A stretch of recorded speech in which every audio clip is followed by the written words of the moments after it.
and try and be facilitated by the Wukong. The problem they're going to have is that as this game goes on, as the game goes through the early game, they're really going to have a hard time not bleeding out, and that's going to be accentuated here. I mean, kill pressure in mid lane with Ari is massive, especially onto Ryze, who's not got the best of wave control early, and he's not got the best of he's not got the highest of range either. So it's pretty much And yeah, two out of the picks for KDF have been what you were saying as I've asked you and questioned you before. So you've got the K'Sante and the Ari. Looks like they are going for the Lee Sin Baron lane, I'm guessing. Yeah, so this will be this is actually quite a good pick here. I think it allows them to play around these two early lanes on bottom mid that they can just really sort of push, try and get Lee Sin ahead, get him into these lanes that are low range, and coupled with really good setup. So Lee Sin will bring that damage through the early game and that threat in the early game to really try and accelerate these lanes and start taking objectives as fast as possible. I think one side for KT Rolster they really need to look to here is Castle versus Ilima.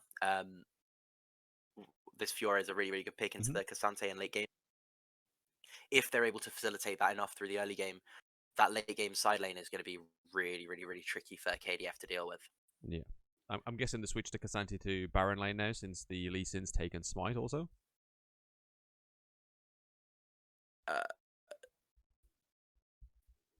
Sorry, repeat that for me. It looks like the Lee Sin has switched to jungle, so obviously we saw the Lee Sin not have the Smite there, and obviously K'Sante's now switched to Smite to teleport, so I'm guessing we're having that Fiora and the K'Sante matchup in at the Baron lane.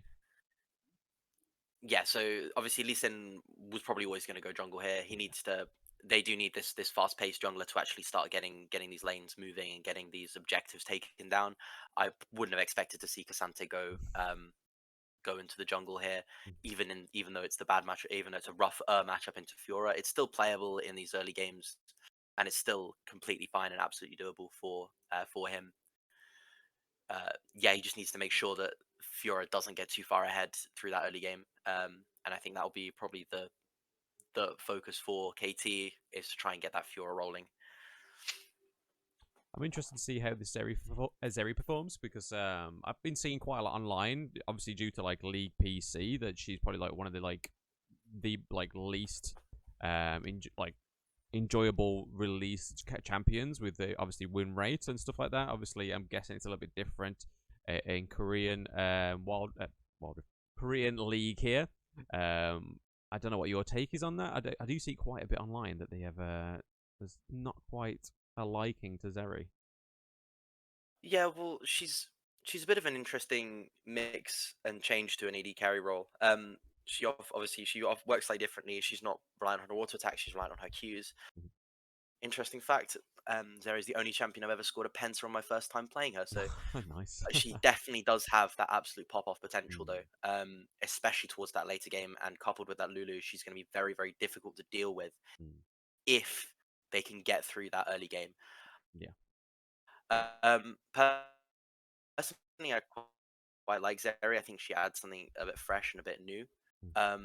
But I can understand also why she's not the most loved champion in the game. Yeah, I can say when she was released, I really thought she'd have a really good kit. Always looked like something I'd really enjoy to play. So it's quite a shock to see a lot of Zeri hate online against it all. I was like, oh, okay, maybe she's not as good as I thought she was. But yeah, as you say, she does have a lot of pop-up potential. But it's all about minimizing any sort of like lead on the opposition in the early game in that duo lane. And we can see here already the KT bot lane just suffering from that range disadvantage here, just being absolutely dominated from the very get-go. Obviously, the Ashe poke, the Varus poke, the slows make the Varus Q so easy to land, and they're just going to keep trying to zone them off as much as CS as possible and make that late game, just delay that late game from Zeri as long as possible, deny her as many resources as they can, and we're already seeing a CS discrepancy come through in that bot lane. Yeah. I suppose that's the sort of thing you got to sort of pick against and play against very well. And it looks like KDF are doing exactly that with that poke. They are putting a lot of pressure on this duo lane here. I think in terms of if they have any chance here with the Zeri and the Lulu, it's going to probably rely on a lot of support from any sort of roam from the jungle here to stop this pressure in the duo lane right now. What is happening? Yeah, so it's actually really interesting to see. Both junglers are pathing towards bot side. Obviously, I Mm, think the Wukong is trying to be hit to deny any dive potential from Lee Sin, yeah. and Lee Sin's obviously going to look to use that pressure to get himself onto bot scuttle. This could be a really interesting moment now. Obviously, um, KDF are going to have first move here, so if they can do anything here to catch out the Wukong, it's going to be massive. Yes, definitely.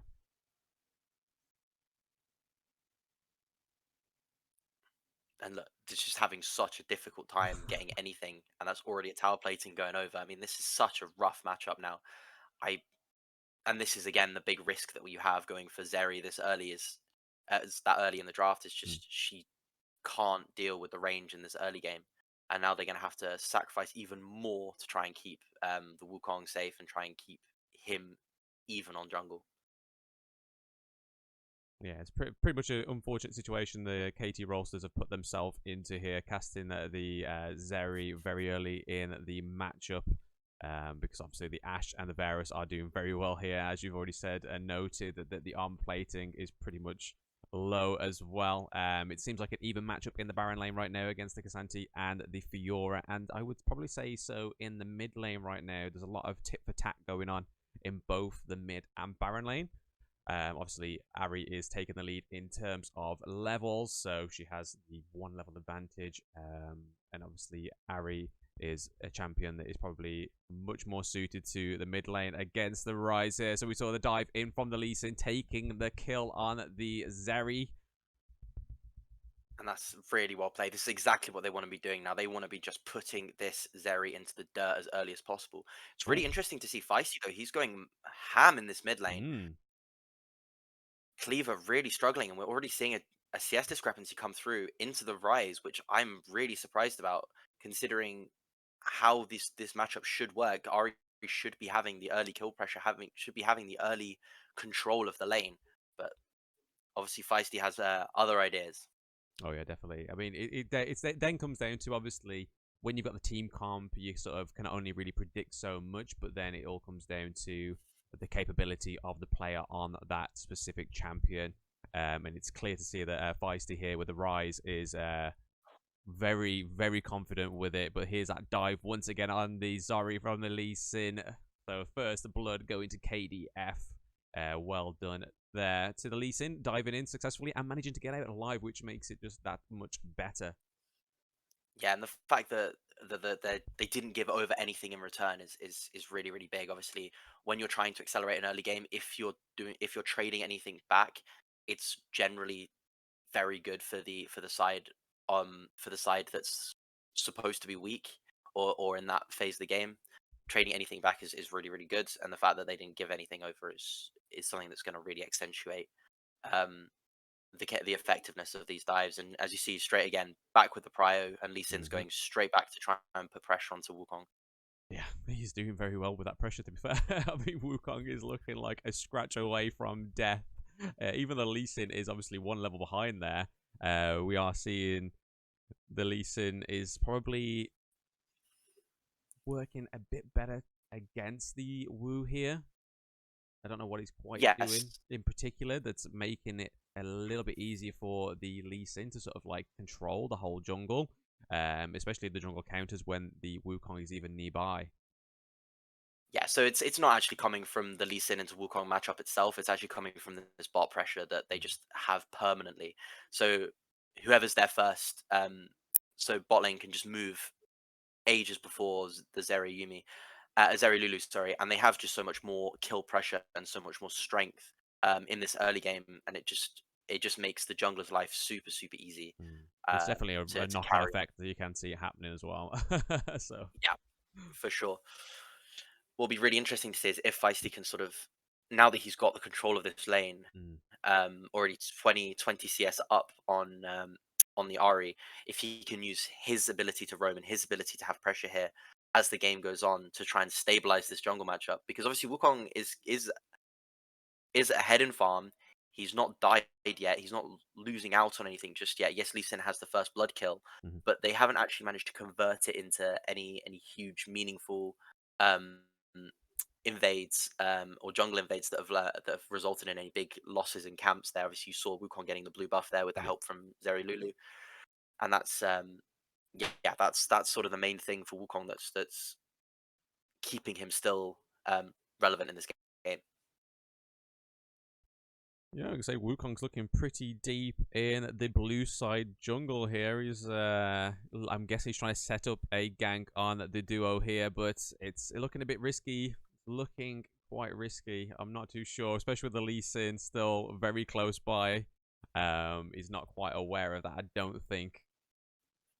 Yeah, so incredibly clever play here. So that what they're trying to do is actually threaten the dive with the four man from Rise ulti, Mhm. just to try and give Zeri a bit of stability in that bot lane. But it looks Oh, like there comes Cleaver in with the kill onto the Wukong.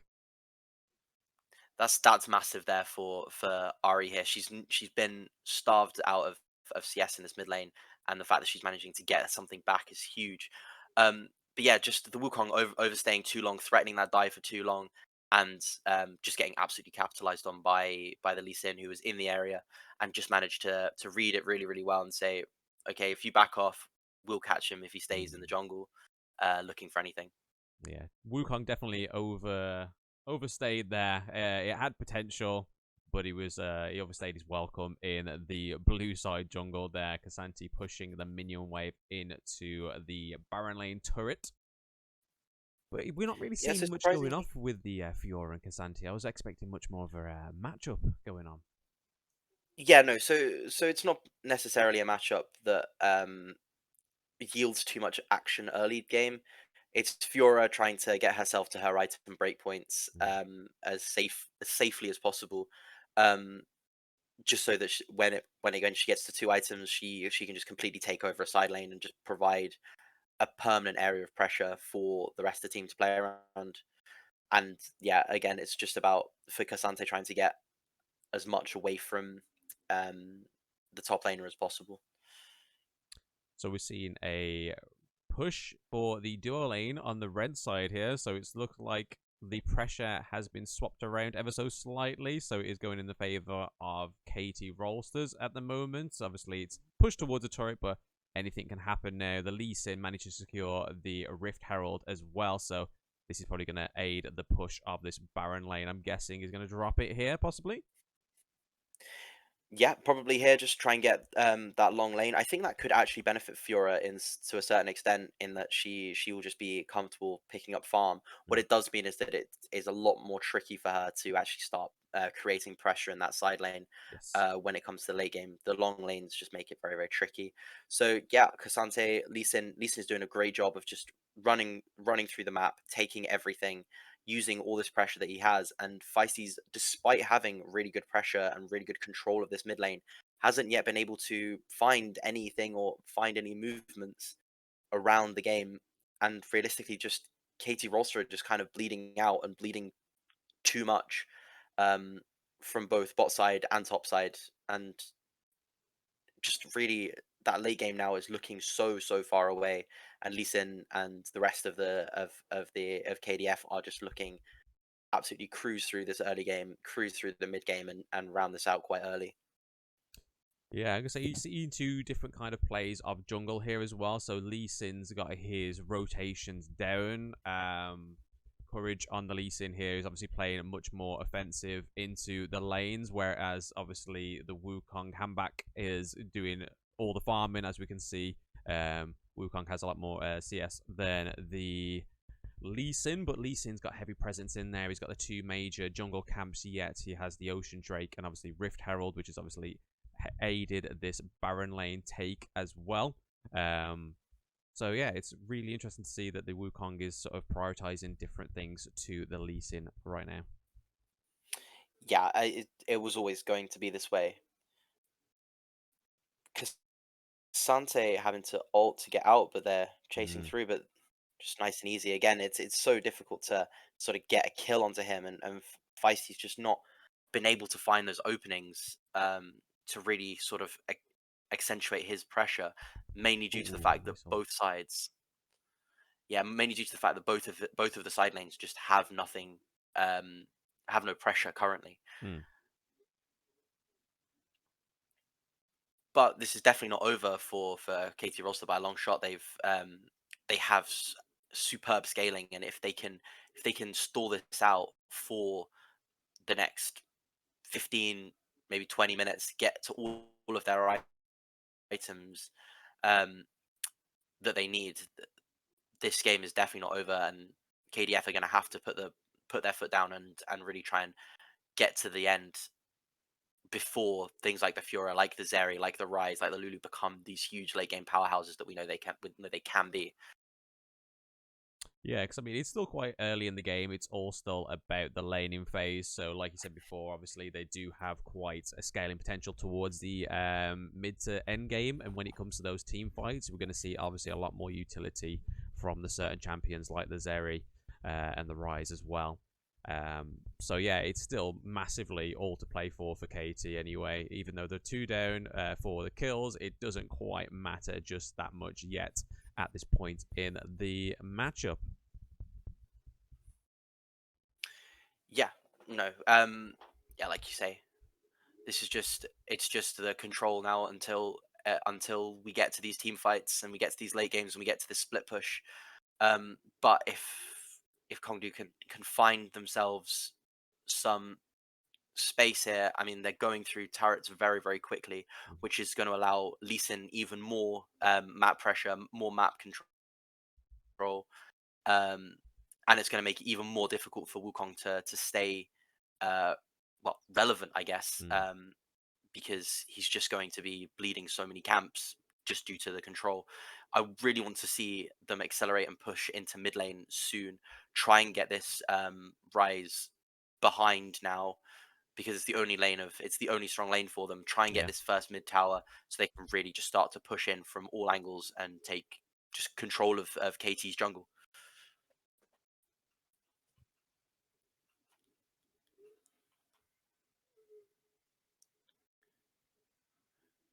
Just in a little bit of a lull period now, just trying to just the teams are just farming up. KT are getting pushed in. They're just trying to pick up as much resources as they can. We can already see now it's a 4K gold lead to KDF with 2 dragons gone over. The next Rift Herald up in 30 seconds, likely to go over to them as well. You see the Ash Varus moving into mid lane, so they're ready to move whenever. Ari's down in that bot side. She has the TP because Sante looks like he's going to join up with the rest, join up to top side, and just really put these 2 strong lanes in the right place to take this Herald. Um, and then obviously the smart clean move is just to rotate that pressure into mids, sort of around dragon time. Look for that crash onto the tower and then move towards that dragon. Take 3, get to soul point super early. Yeah, if you can get to soul point in under 20 minutes, under 18 minutes on a even with on a snowballing team, it's really really strong. It puts you in such a commanding position. Yeah. But once again, we're seeing the Lee Sin very focused in the jungle going for the Rift Herald. And I think it is a good call for them to switch the lanes now because obviously if Zeri was to stay down in that bot lane, she has no turret to hide behind. Obviously very open to the Lee Sin. But it then also reverses that onto the Rise. So obviously if Lee Sin has very heavy presence in that bot lane, Rise has nothing to fall back onto now.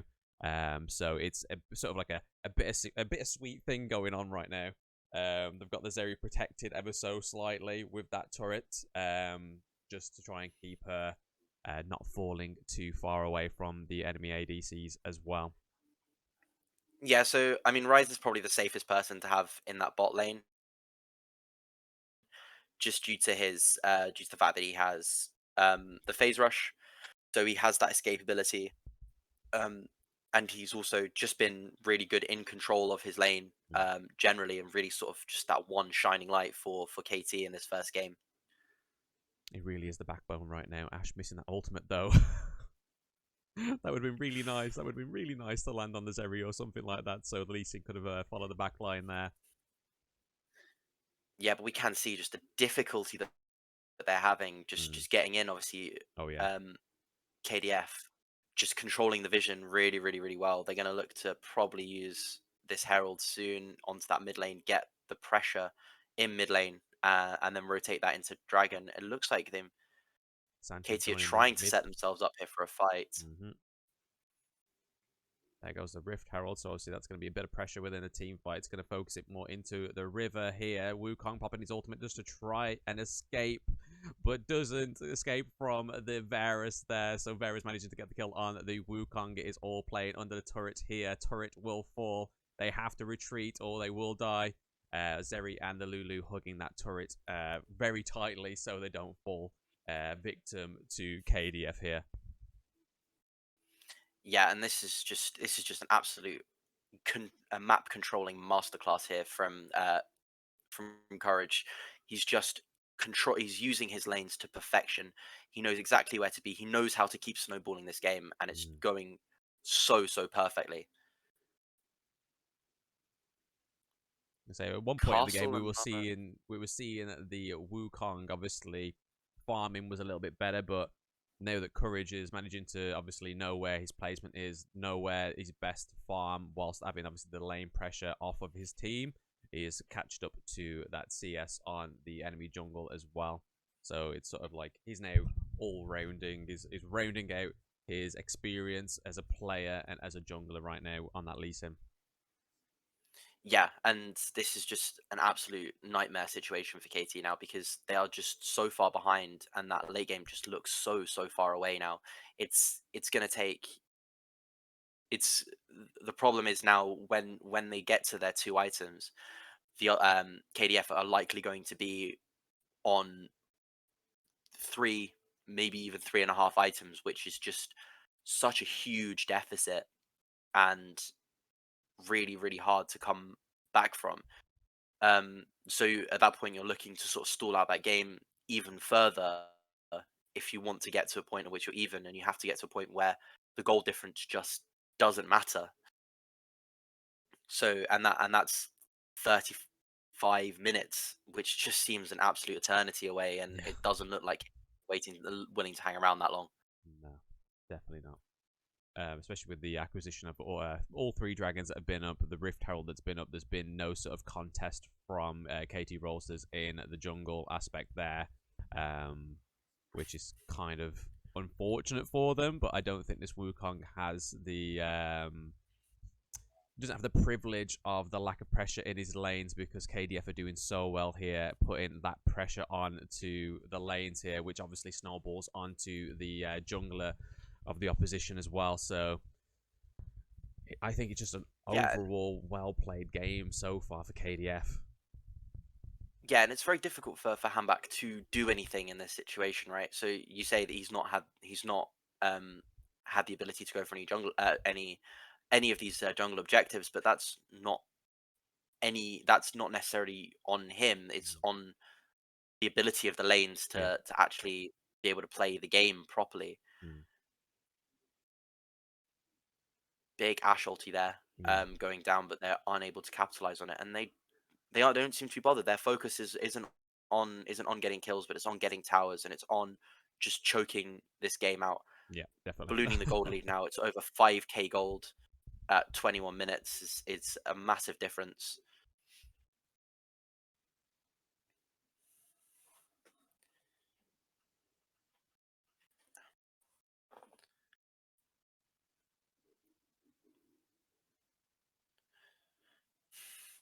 Just thinking forward for the rest of this game, just how do KT Rolls to try and get their way back in? I think the best way to be to try and stall the dragons for as long as possible. I think you maybe if you're KDF, you accept. I think you try and trade the soul point for either a Baron or the Baron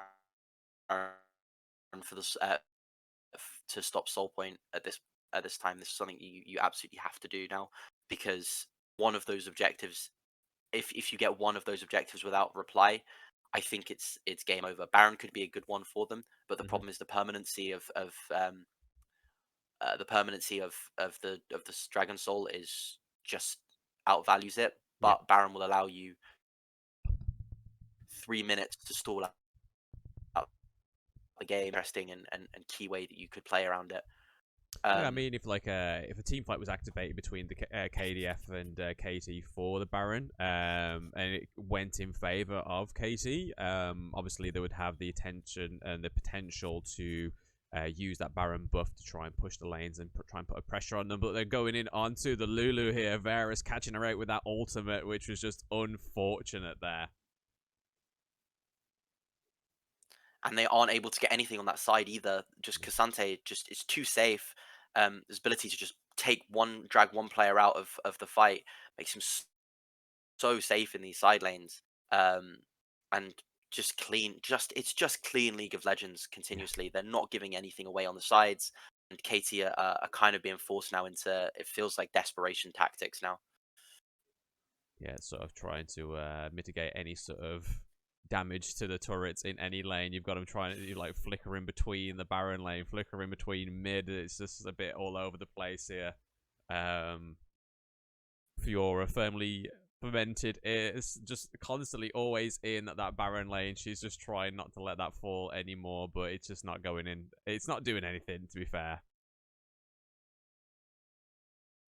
This is a very good fight here from Hmm. KT. They've found some good damage, and this is then the threat that you can see now of these this late game carry team. Now they have control, they have tempo on this dragon, and they can look for it here. Lee Sin will obviously is up, and they haven't actually managed to pick anyone, but you just see the glimmers of what this team comp can do Yeah, yeah. if it does go later and later into the game. I think KDF know that though. That's why they're applying such pressure in lanes and trying to sort of like bottleneck them to the point where they can't actually utilize that end game here. But we are seeing a team fight for the Earth Dragon here. So they managed to secure the first dragon of the match for KT there, but they do lose the Fiora, and it's looking like there is a big focus here on the Wukong. Wukong getting the CC back into the team fight there, and KDF Courage taking out another kill onto the enemy jungler here. This is a critical point for KT here. So they've already lost the Fiora and the Wukong. They have almost a 20-second timer until they're back up. KDF could possibly focus the Baron Asher here. They have the team. They have the manpower. Yes, the Baron here with so the Baron here goes down super quickly with the Ash Varus um,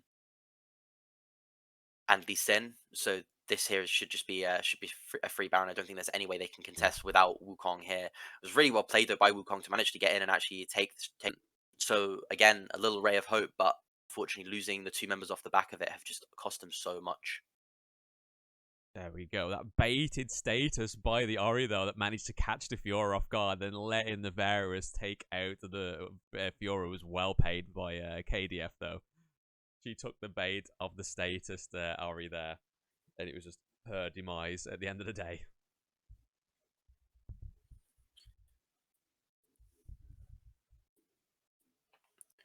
Now it'd be interesting to see if obviously they've managed to take down the first structures of the game. So it'll be interesting to see if there's any way that they can here. They're looking at looks like to be a catch in their spot lane. They know they're going to try and push up uh, and use this Baron buff.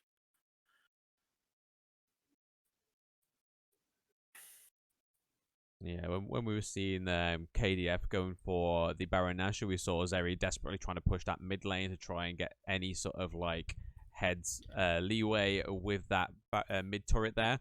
Didn't quite work out the way she wanted it to because the pressure has just been reapplied back into that mid. We see Kasante rotating to that mid turret when we see that minion wave colliding into the turret, and we do have heavy pressure here in the duo lane as well.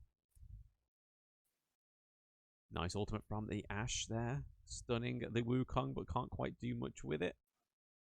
The turret's still quite alive. Varus taking down the turret now, so there is nowhere to run other than the in-base turret now. So they are down to the final tier of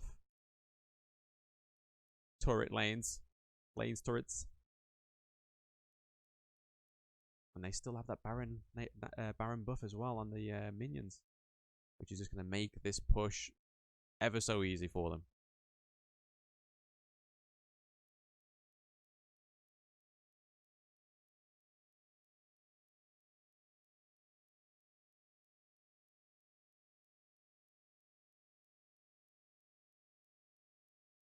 Lee C too heavy in there, taken out by the Fiora. He was a little bit too deep. I thought he was going to come off with some sort of really good trade there, but he was just in too deep, getting CC'd by the Lulu, and then obviously knocked up by the Wukong as well.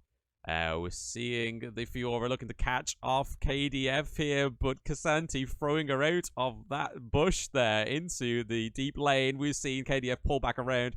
We take out the Fiora.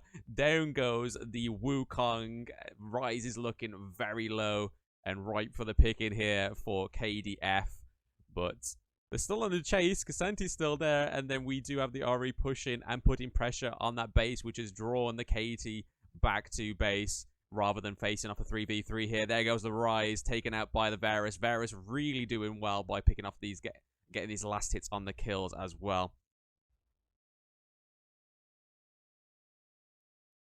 He's just making sure that this game doesn't go any further than it needs to with these late scaling champions on KT Rolster's side here. We are seeing those last two turrets fall just before the Nexus as well. K'Sante, Varus, and Ari all here. But Wukong has just spawned back just to try and keep all hope alive for KT Rolsters in this first game of the series.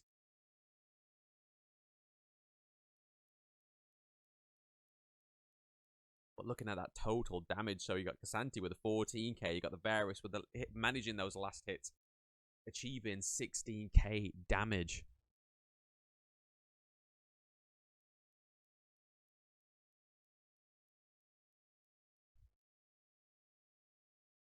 Apologies for the small technical difficulties there. It's alright, mate. Don't worry about it. I am now connected to the internet via my phone. Oh, nice. So good luck. I think the entire Wi-Fi in the building has gone down. So that's great fun. What have I missed in the last two? Just complete domination by KDF side. Obviously, they managed to land their first kill on the Lee Sin, because Lee Sin dived a little bit too deep within the base, but then it was all sort of turned around from the Varus and the Ari there, and obviously the K'Sante split in the... we had the Fiora trying to gank the team fight, try and gank the back line, but then K'Sante literally just pushed her back into the lane, managing for the time for the Varus and the Ari to just turn around and just capitalize on what K'Sante just set up there, and it was beautifully done, to be fair, mate. Absolutely beautifully done. Yeah. So this lethality Varus will do huge amounts of damage with his Q now. Again, not the most sustained damage, but I guess they don't necessarily need it when it's paired with the Ashe. Yeah. Although again, she's not going to be doing huge amounts of damage with the build that she's going, but it's just overall it's a lot of control, and it's a lot of poke, and it's a lot of one-hit damage that I think the squishier members of KT are going to just really, really struggle with. K'Sante going in there, diving, pushing the Zeri into the thick of it. Wukong activating that ultimate. We see a nice status there on Lee Sin, keeping himself alive. Fiora still looking pretty high health there. Yeah, Zeri going down super early was massive for that team fight. But you just see the minions are just shoving in on the other side of the map, and they can't stay. And now they're, despite not doing too badly within that fight, they're still going to lose this tower. They're still going to probably lose the third inhib. Yeah. And K'Sante's just so strong now. He's so big, and with that mountain soul, he's just unkillable. Chunky boy, absolute chunky boy. And there goes. It's all direct hits to the Nexus. So first game of the series goes to KDF. Yeah, not necessarily what we would be thinking. I mean, KT Rolster, such a big name in Korean esports, and we'd have expected a bigger sort of gap from them. But KDF coming in with a really, really, really well executed game plan, just to take the game by the scruff of the neck and play through that early, through those lanes, through that Lee Sin pressure. Despite obviously their jungle picks going all the way through, they were able to find the right pick for them, and that's an absolutely massive, massive win. Puts them in a really, really good position for the rest of the series. Yeah, I mean, just look at that fantastic damage dealt by the Varus, all match for around 21k, and then Kasanti quite close by with the 18k. Lee Sin obviously not doing as much damage because he had that pick off potential early game, so he didn't need to do the big like damage towards the late game. It was just all about utilizing and playing mental mind games with the enemy jungle there. Still doing really well, only really dying once to the enemy team. But just look at all the focus he had there. He had the 2 Rift Heralds, he caught 3 Drakes, he got a Baron. It was just domination on the side of the courage on KDF there. Yeah, the one shining light I do want to highlight for KT is that mid lane pressure. Maybe having him next game out on something a little bit stronger, a little bit better for the early game, something that the jungle mid can pair up with and play through, might be a really good key for them to actually take something big in the next game. Cool. So yeah, I'm gonna say my last thoughts on that first match of the series probably is maybe it's just KT Rolster just trying to figure out what KDF is up to. Maybe KDF have played their strong cards a little bit too early. We'll yet to see in the next match. So in terms of bans and picks, do you think we're going to see something very similar to that first match, or do you think, based on the performance of both of the teams of that first match of the series, do you think there will be a bit of a difference, bit of a priority on the bans this time around? Okay, so I think what KT roster really have to try and do is make sure that they give themselves a lot more to work through in the early game. Um, Maybe taking away. I mean, it's very tricky. I think this Ash ban is really, really good. Obviously, there's still picks like the Heimerdinger, the Karma that are available that can really sort of fulfill the same role, Mhm. especially when paired with something like a Varus like the Caitlyn. Again, Same and you goes for can see Karma. here KDF are trying to, yeah. So as you can see, KDF again trying to get rid of sort of these more pressure focused bot laners, something that they can really use aggressively um, into these more poke orientated comps. So you obviously go through it two ways with these. You can either match the poke and match the shove, or you play the opposite way and you go aggressive. And KDF really do not want KT Rolster to be playing aggressively.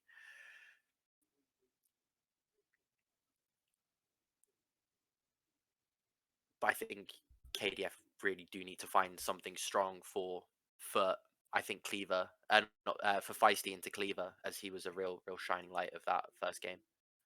Definitely, definitely. We're seeing the Vi ban once again, so that was the same ban in the wasn't prioritized as the first 3 bans, but it was in the complete bans there, and obviously we're seeing the Yumi ban once again. Yeah, so Yumi again, it's a great pairing with Zeri. Gives a bit more peel. Does it offers even less in lane, which could be something that I'm surprised KDF aren't comfortable just leaving up. We see Maokai. Now this is an interesting pick that I've seen a few times. It's definitely, well, I say definitely, it's probably going into the jungle, as that's where it's been used most in preseason. KDF willing to now opt into this Zeri, which I'm Mm. surprised they're willing to do, especially as the Yumi is not available. Um, but kind of a reverse here of what we were saying before. But already knowing KT's jungle pick, they're not worried about something hyper aggressive in the jungle Ooh, that's going to match. And I think they're just going to again here look to match that big team fight tank Maokai into Sejuani. good It's a one, bit yeah. of a snooze fest, but they fulfill very similar roles here. KT fancying the Varus this time round, so they've swapped the ADCs basically. We've got a Nautilus pick as well. Nice. Yeah, so while they've taken the Varus, they're not looking for it in the same way that KDF were in the previous game, where they're looking to really sort of poke Mm. the Zeri out of lane. What they're looking here to do here is to fight. I think Lulu makes that quite tricky, um, as she stops that sort of one shot potential that Varus does have with their Q, especially when it's on full stacks. But there is kill pressure here, if Hambak can find his way into these lanes. Now that Rise ban is I think a really good one here, on the side of KDF. We saw how strong Feisty was on it, and Definitely. just sort of taking that away is going to be interesting. So are we thinking that the Nautilus is going to be support here then, or?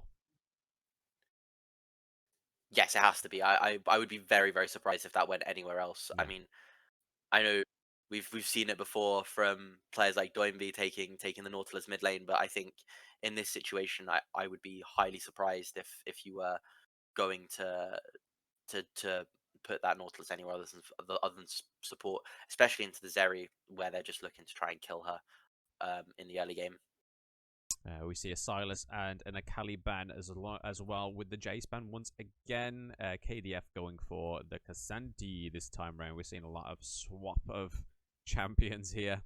It seems like KT really inspired KDF there to go for the Zeri and Lulu combo just to try it out, see how it works for them.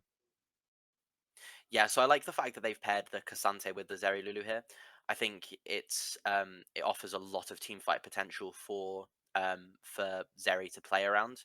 Um, Obviously Zeri this game has got two huge tanks in front of her now, and the Lulu to back her up. But other than her, there's very little damage. So okay, looking at Yone here, which is an interesting pick. Obviously Zeri does sort of mixed damage, which is nice, and the Renekton um into Casante's a sort of different sort of matchup. Mm-hmm. So Castle's going to look to really take the match to Casante in the early game with this, and there comes through the Syndra. I think it's a Yeah, massive pick. feisty on Syndra is going to be. I reckon it might be spicy. We might get some spicy plays from feisty here. Yeah, I mean, I think Syndra, to be honest, at the moment is one of the S tier mid laners. She offers everything. She offers pick potential. She offers disengage. She offers lane control.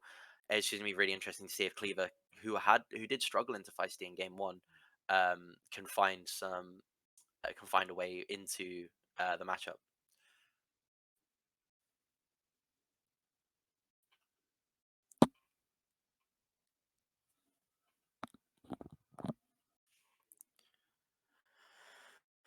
Overall, we're seeing a very different look from KT, which I really like. I don't think this sort of hyper scaling style works particularly well.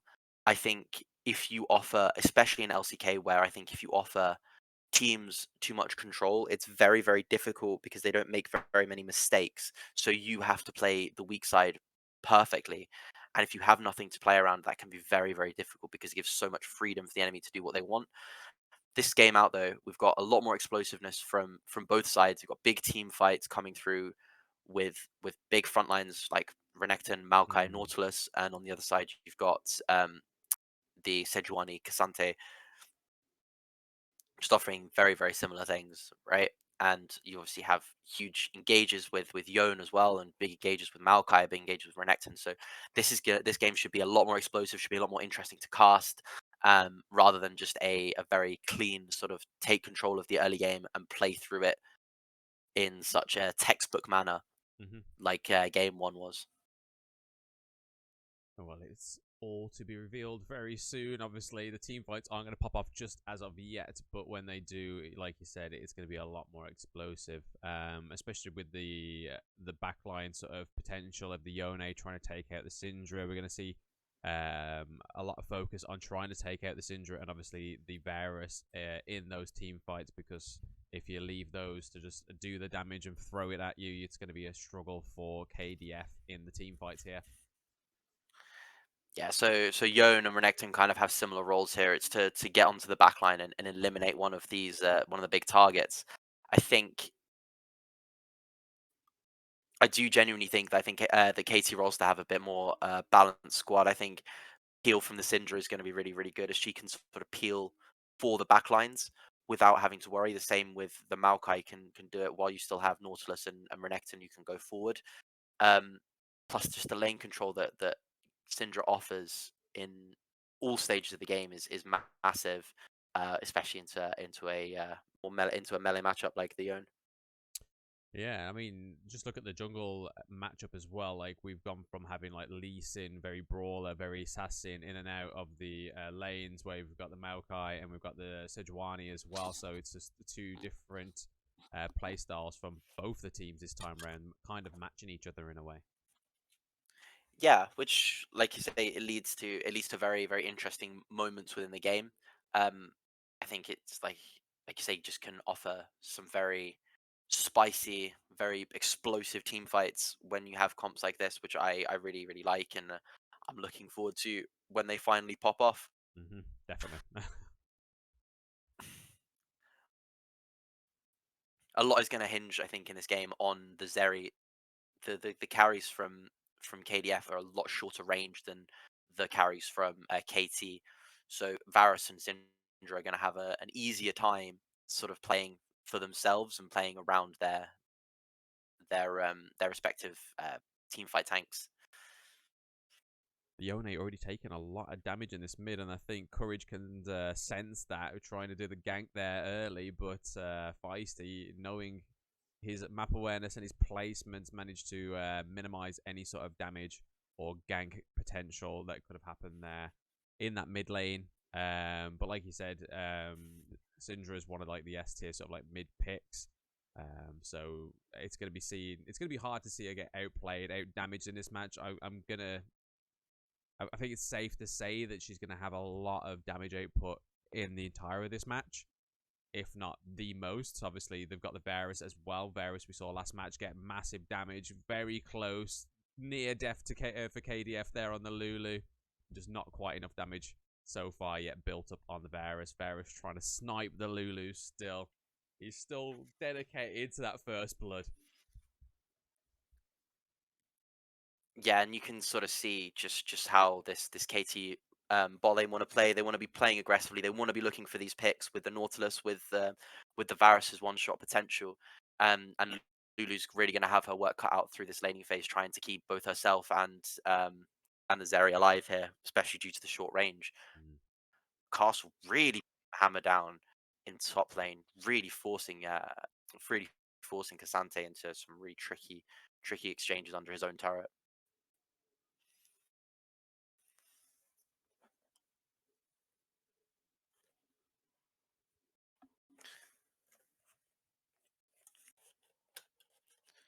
Will we see a gank from the Maokai here? I don't think so. I think Handback's gonna stick to that sort of farming method that he had in that first game. You can still see that Courage is still trying to play exactly the same way as he did in the first match. Even with Sejuani, so not quite the mobility that you have on the Lee Sin here. We've got the Maokai and the Syndra going in onto the Sejuani, and she does fall down as well. So it's 2 kills to KT. So already more kills than they did have in that first match.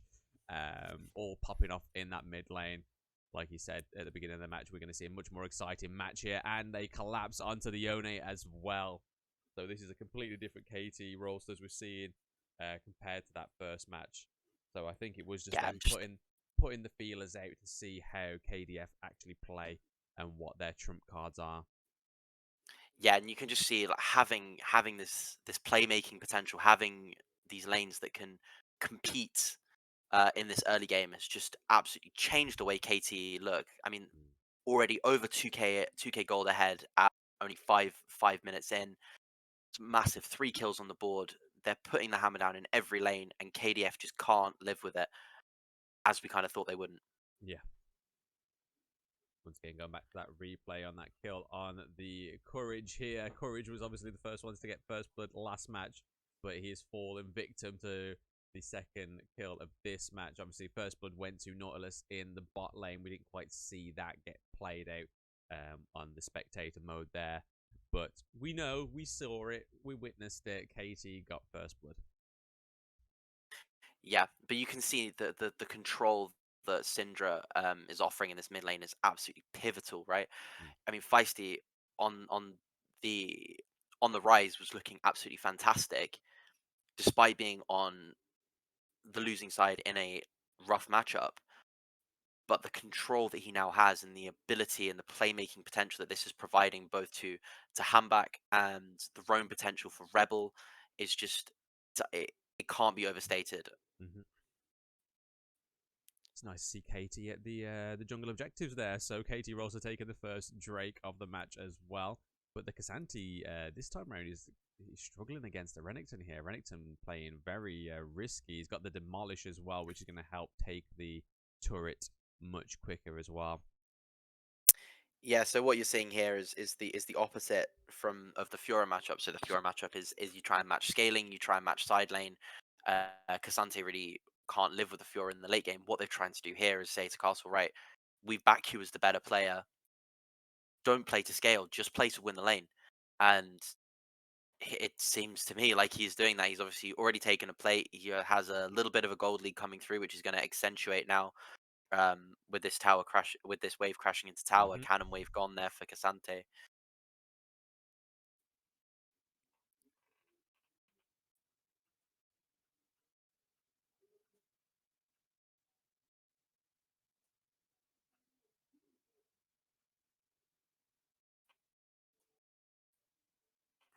Again, now we're just sort of going through sort of another lull state. There's no real objectives on the map, and no team has huge tower pressure, Hmm. or wave pressure at the moment. So nothing really for the junglers to be able to do, especially on these slow paced tanks. So we're going to see a few more of these lull states as they go through as the game progresses before these explosive team fights are allowed to Yeah. come through. Be interesting to see what the junglers end up going for as far as their mythic items. Obviously, Radiant Virtue is a big one for Maokai, but you can also take any number of various mythics. These, and these new ones that have come through have really sort of changed the face of League. Once again, we're seeing a different kind of KT handback here, so very much jungle objective focused compared to his counterpart of the last match. We're seeing KT Rebel here also rotating around quite a bit as well. He's feeling like he's got less. There's less presence needed in this bot lane here because obviously Varus has the poke. He can sort of hold off the minion waves from a distance, a very safe distance, so he doesn't have the pressure of that minion wave having to stay in there. He's able to roam around and try and assist that mid lane because we see Sejuani try and take a big presence there, still trying to gank as well. Not quite going in the favour of Sejuani this time round. Courage here, but still valiant effort. Yeah, so I think KDF really do need to try and um, get. They do really need to try and get the Zeri into a position where she's going to be comfortable in these team fights. Obviously, she's not died yet. She's even in CS, so she's in an okay spot. But they do really need to try and accentuate that. Otherwise, these late game team fights do get really, really tricky, really, really quickly. Mhm. Um, so obviously, Bull had a great performance on the Varus, was really able to take control of the waves. He's not offered the same tools here. Mhm. Instead, he's going for the scaling matchup. And a lot is going to hinge on him in these sort of late game fights, as he will be carrying a huge amount of the DPS um, that KDF have to offer.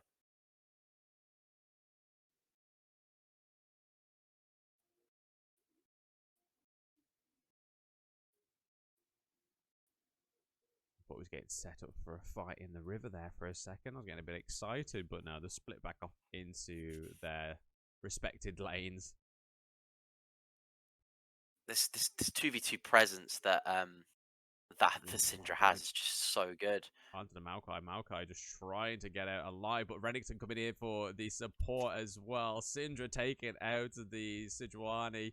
Will the Yone manage to escape here? Nautilus just missing it, but then we see Castle dive under the tower, get the CC on Yone, and secure the kill as well.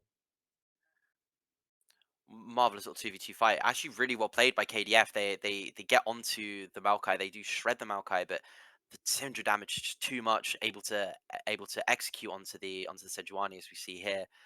Um, it's very well played. They stack up the Syndra passive very quick. Mm. The Sejuani passive really, really quickly. Yon following with his ultimate, able to get the kill, but Castle, an excellent roam, using his pressure just to come down and secure the win in a 2v2 fight, turning it into a 2v2, into a 3v3, and into a 3v2, and essentially just running away with it.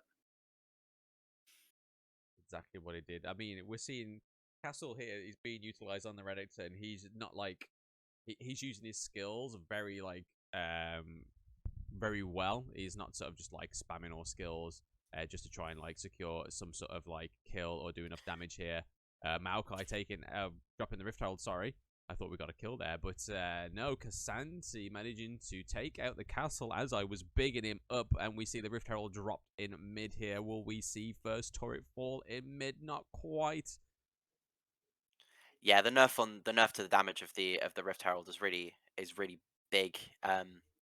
So it takes you have to get it really, really low for it to be for the Herald to actually execute the tower now. But classic caster's curse, as we sit here and big up Castle's excellent roam and excellent movement. And the It's same okay. again with Yeah. Feisty, he's just being caught out again. Oh, nice hook there on the Nautilus, bringing the Sejuani back into the team fight, and then Syndra doing the damage, but then also Maokai getting that last hit kill onto the Sejuani, sort of giving a payback for that kill earlier on. We're seeing heavy presence here from the support roam as well. Lulu's coming to support the Yone in the mid lane here. Could we see that mid turret fall? It's the clear potential of the Yone that's doing very well to stop that mid turret ball in here. Yeah, it's really, really interesting to see the absolute switch up on this game. Obviously, Feisty is the pivotal man here. They're all playing around the roams to mid from Nautilus, from Renekton, the ganks continuously from the Maokai, the pressure that's being put out, and it's all going through that man in the mid lane. Mm. Just I don't I do not understand why you would ever try and put this man on something that's not gonna be able to give you a point of pressure in the early game. He's doing it so well. Yes, you gave him an aggressive mage with a decent kit as well. Being able to do that damage early game, be able to play, um, just deal the damage to the opposition in that mid lane. It's a good way to sort of maintain pressure in that lane, especially with the minion waves getting to push to this turret. Turret is gonna drop now. So first turret goes to KT Rolsters there this time round. And hype on this Varus here is he's so comfortable being able to just clear Mm. the waves into the Zeri Lulu. Yes, it's not pushing the Zeri Lulu behind, and it's kind of what she wants, but um, it's allowing it's allowing so much freedom for Nautilus to be able to look where he is now, just Yeah, linking up into jungle, and getting with the pressure Syndra here. down. Yeah, and like I say, this it's all coming from a much more rounded team comp that they've managed to put together here, and I think it's going to be an absolutely. It looks very very one sided, kind of as one sided as the one as is game one, but on the flip side. So we just need to now see whether or not KT can round this out cleanly, just like KDF did in game one. Yeah, I think that's what they got to try and do is just maintain this pressure, maintain the dominance, the support and the roaming to assist the Syndra as well, just to keep her alive. Because once she falls, I think the team fights are going to be a lot more difficult. Even like a 3v3 or anything like that without the Syndra would be very difficult. Or to even try and contest a jungle objective right now would be an issue without that Syndra. So it's sort of like saving Private Syndra right now for KT Rolsters. They need to keep her alive to have that optimal team fights. To be fair, so Yeah, but I think the problem KDF are really going to have in these team fights with Syndra is the fact that the self peel on her E is very very strong. It's incredibly potent, and it's very difficult to get onto her. And she's able to peel not just for herself but also for the Varus. If they stand on top of each other, Yon has to land the ultimate onto them to be able um to actually get onto that backline. Otherwise, he's going to get knocked away, and that's going to provide a real headache for Cleaver um, when these fights when these fights come through. So we're seeing that mid and dual lane rotate, swapping lanes now. But we've seen the Renekton drop down to the dual lane, and then we've seen Syndra rotate to top. So Yeah, I mean, what they're trying to do here is they're just trying to work through these outer towers now.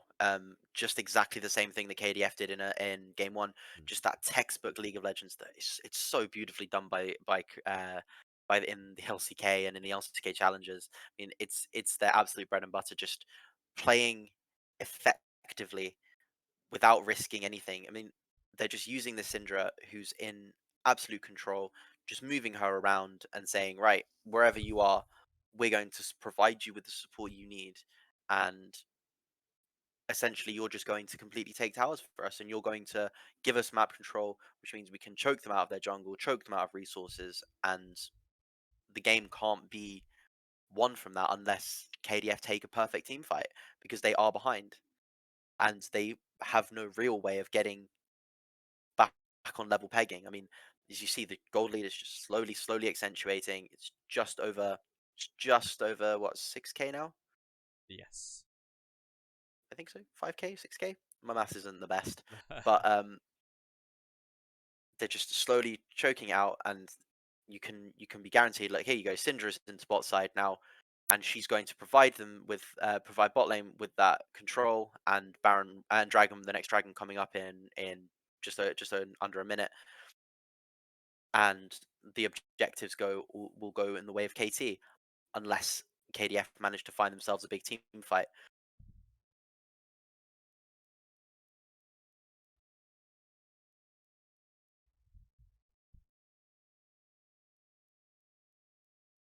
Yeah, KT, and look, as you can see, they're not even going to bother trying to contest. What they're going to try and do is they're going to get pressure on the other side of the map, and they need to try and trade and get as much gold as possible.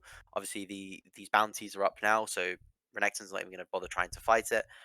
They're just going to give this tower. They're going to give the gold over, which is what KDF wants. So KDF are getting things on the other side of the map, and they are trying to make the even plays, but it's just going to be bot tier 2, and that local gold is going to go through as well, and bot side pressure Mm. is going to come down, and just Baron is and Dragon is going to go the way of KT if they want to go for it.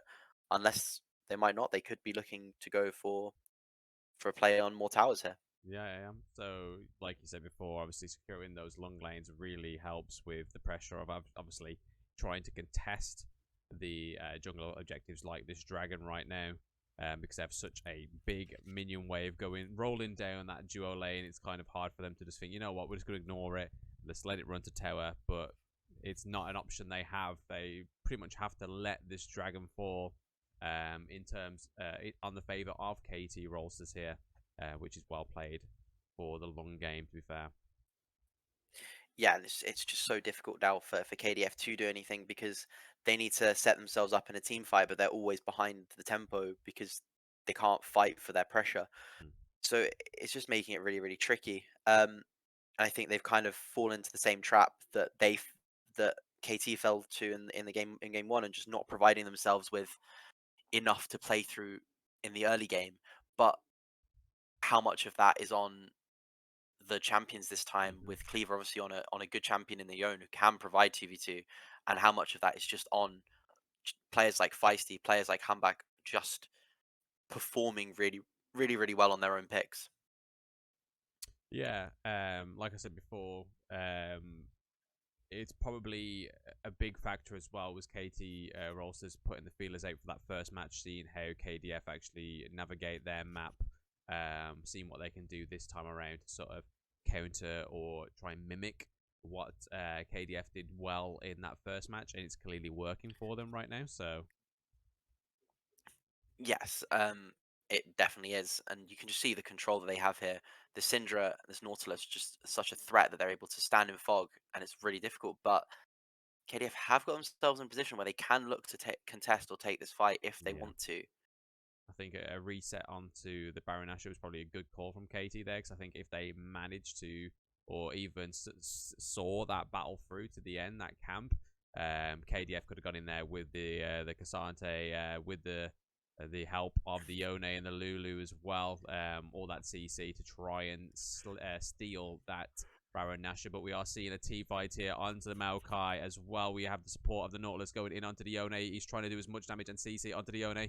Syndra taking out the Lulu, so that's quite a lot of pop-off potential there gone from the Zeri. Zeri's retreating now. We see the Vera sniping on the K'Sante as well, so we see no trade on the side of KT there. KT completely taking 2 of their men from that team fight, so well played. And now they go to reset and start the Baron Nashor once again because they're in a healthier position to do so. Yeah, and that's actually not a bad fight from KDF. They have to try something. They have to take something because they know that this Baron is going to almost certainly spell close to the end for this game. And it's just unfortunate the person that they find is that tanky Maokai. It Hmm. takes so long for him to go down, and he doesn't even fall in the end. He's able to flash away. Yon chasing after him, and just Syndra on the flank is just able to go in behind. If that is a different champion other than the Maokai, this team fight could go very, very differently if they catch Correct. the Syndra, if they're more patient Yeah, I'm gonna say just and wait for Syndra to come through. looking at that replay, we saw the Syndra coming from the back end of the Baron Nashor camp there. And it was a bit too late for the Zeri to react. The damage was done to the Lulu. Zeri jumped over the wall, and it was just a little bit too late. I think if Zeri was a bit more quick on the buttons there, we probably could have saw a lot more of a pressure onto Syndra. And obviously the Yone already had a lot of health lost as well, so it's not like the Yone could go and try and help and rotate onto the Syndra and do damage there. But K'Sante losing a lot of health. Lulu managing to ult him to get him out of there. We have that big pressure with the Baron Lane buff as well. Smashing through the turrets and smashing through the inhibitor, probably forcing this spawn of the stronger creeps now. As you can see, it's just a complete carbon copy of game one. Just blue side taking complete control and not letting up. It's just textbook League of Legends. I keep saying it, but it really, really is just so clean from both sides. Neither one is taking risks, but it's KT in the strong position. KT who find the openings in the early game, and they're just able to continue to control the game. And now they will look for this Cloud Soul. Um, they'll reset for that, get back on the map, and look to control bot side and take this. Take the Cloud Soul now. Yeah, I mean, both of us trying to find these reasons why it's working out so well for KT this time. Could it be the team comp? Could it be the players on certain champions? I think it's just simple. It's a blue side buff. Well, I think I think it's a mix of all of the factors, right? I think KT have given themselves a lot more tools for every stage of the game this time out, as well as I think players are performing really, really well, and they've given themselves the right position to win the game from.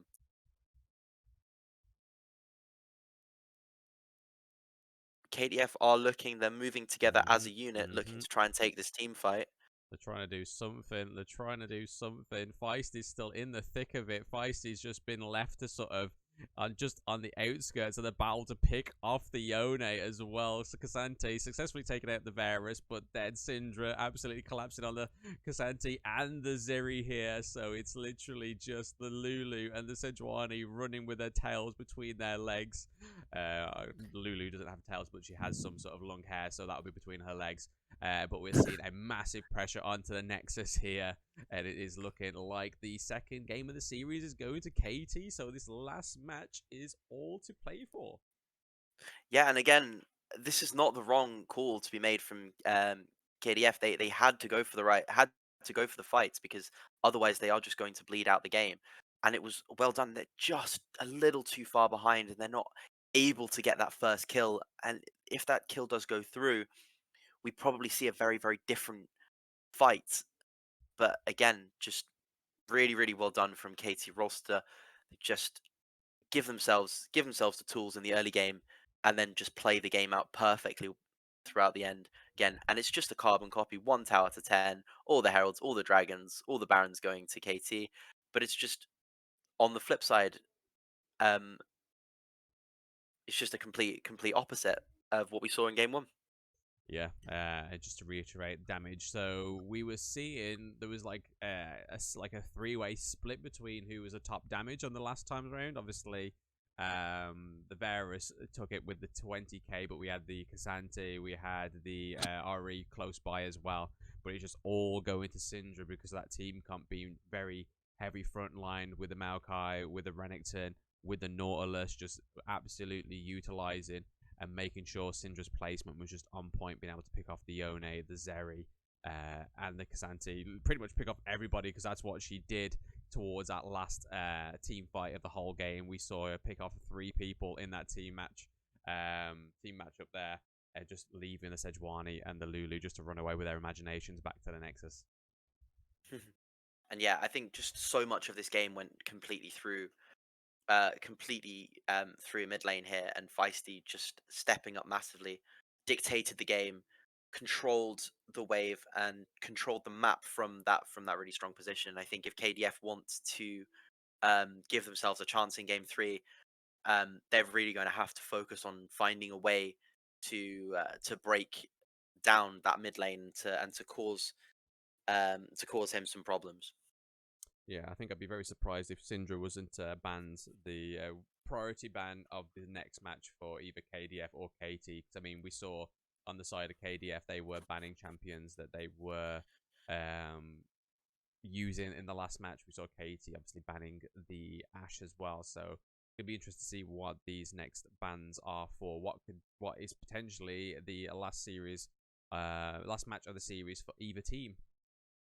Yeah, so I mean, I think you don't necessarily have to ban the Syndra, but what you have to do if you are going to leave her open is realize that she needs to be punished and she needs to be focused on in that early game and not allowed to control the map.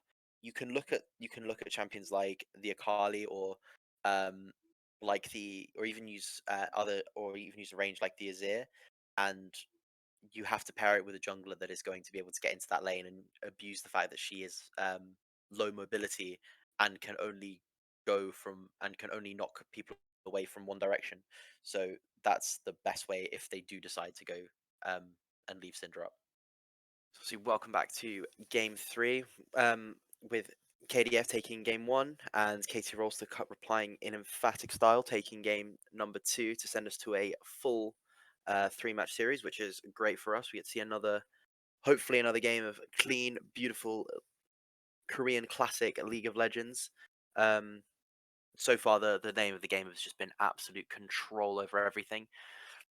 But I don't think KDF will want to play the same game as last time. I think they need to really try and accelerate. So obviously, Sejuani being taken away, so they don't have that Heimer again as being taken away. So none of that push potential from that, and Karma being responded to in kind.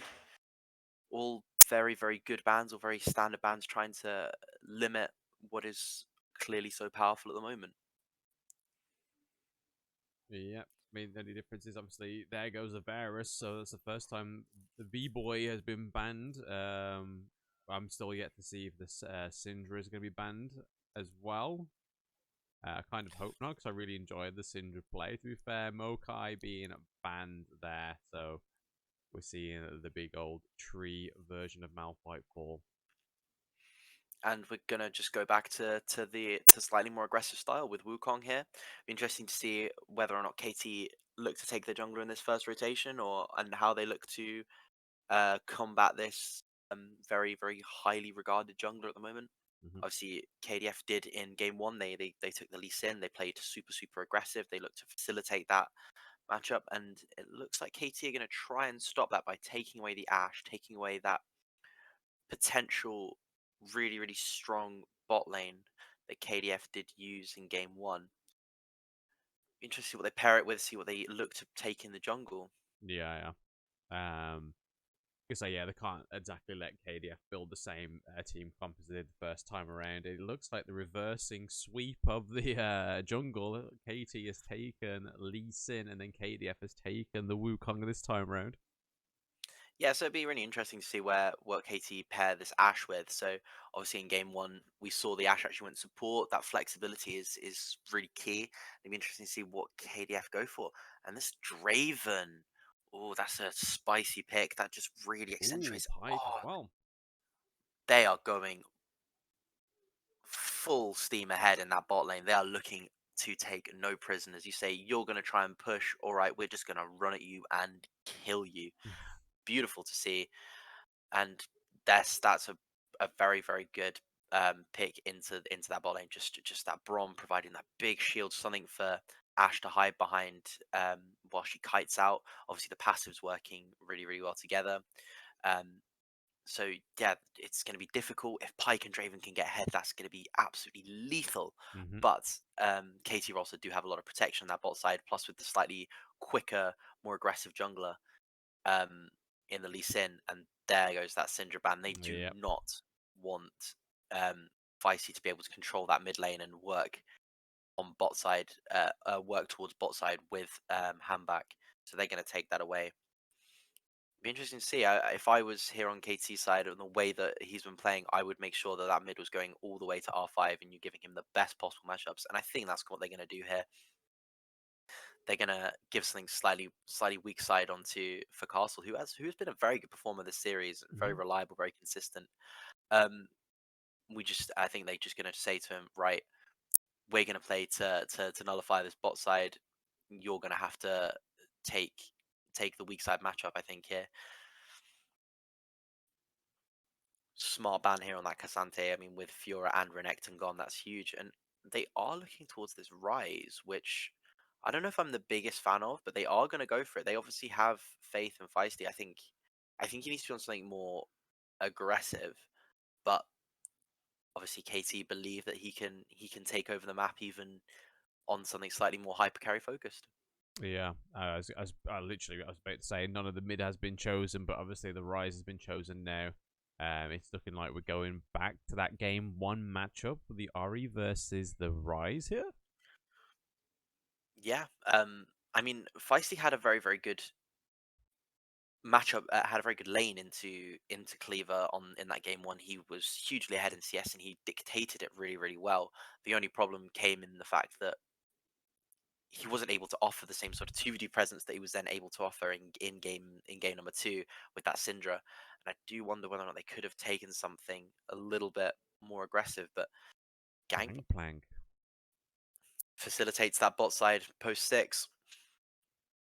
They are really putting all of their eggs in the Draven basket, and I do really like this aggressive comp. If they can get that bot side ahead, this is going to be absolutely a nightmare to deal with.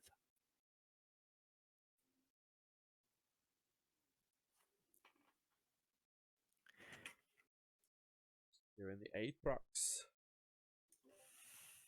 And yeah, the Aatrox, again, I don't really see. I think the KC have fallen into the kind of the same problem that they had in game one. Is I don't see where the focal point is for KT Rolster and how they look to enable this Lee Sin.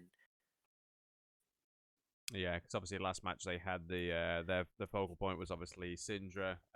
This time around we're kind of predicting that KDF.C is going to be that Draven there because it's all set up in favor for the Draven.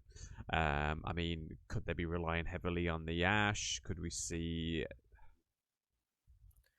I think it's a huge whether or not Feisty can try and be more proactive on this rise, look for those side lanes early. Can he enable this the Lee Sin, which is the reverse matchup, and and whether or not they maybe look towards top side and can they get this gangplank behind? I mean, I'm not sure. Obviously if it goes late game, there's still huge amounts of potential here for Feisty and for Castle to really take over the game. But it's not like in game one where you had the hyper carry. And on the other side, you look, Ari's really strong even in late game. Gangplank is going to be dishing out damage, and it's not like Draven's damage becomes null and void post 25 minutes. That's Mhm. that's not the way it works. Yes, he's super strong in the early game, and he's not necessarily the biggest of hyper carries, but he still hurts, especially from ahead.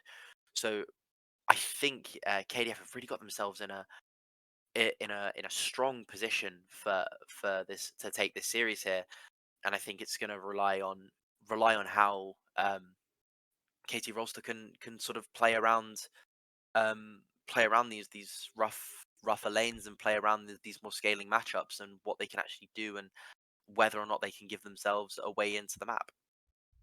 Yeah, I mean, obviously, it does rely on either the Draven being utilized and being the focal point for KDF, but then again, it's all rolling on that control, the presence in the lanes, so the minion presence being quite good, so sort of like being pushed to one side. So in terms of the favor of Rolsters, seeing that red wave being pushed right up to the inhibitors, try and take those long lanes first, making those a priority as well. So yeah, even if the Draven is the focal point, but KT Rolsters managed to do everything else right, I think we probably could see another win for KT Rolsters here. Yeah, it's entirely possible. I think it depends on. I think it just depends on who gets ahead first, as we've seen before. Mhm. If whoever seems to be getting those early leads is the team that then ultimately closes out the game cleanly, because these are all incredibly talented players, smart players. They are the prospects. They're the future of Korean League of Legends, arguably the best in the world, the best league in the world, the best nation in the world, alongside maybe China. They these are the future prospects of these big organizations, and they don't make mistakes. These guys do not make mistakes, and yeah, once leads are had, that's it's very rare for them to falter. Yeah, that was a nice pull on the Braum there from the Pike. I think we see a lot more of that. It's going to be very hard to go against in this duo lane. Yeah, so Brom really can't contest until he gets access to his shield. Obviously, he's gone for the Q early to try and give himself a little bit of range and safety. But mm, you see, I remember this is just carbon copy of game one. Just the KDF bot lane just completely zoning Hype and Rebel off of their lanes. And again, we're seeing the exact same thing. Rise taking over this mid lane matchup in Tuari, and Feisty being again just the big shining light of the team. yeah, can't really say much for Baron Lane. Again, it's always that tit for tat going on in Baron Lane anyway. So, but we are seeing that same sort of courage. We're seeing a reversal though. We were seeing the handback being the Wukong who was sitting ever so nicely and falling victim to the Lee Sin courage, but Lee Sin's managing to get out of there.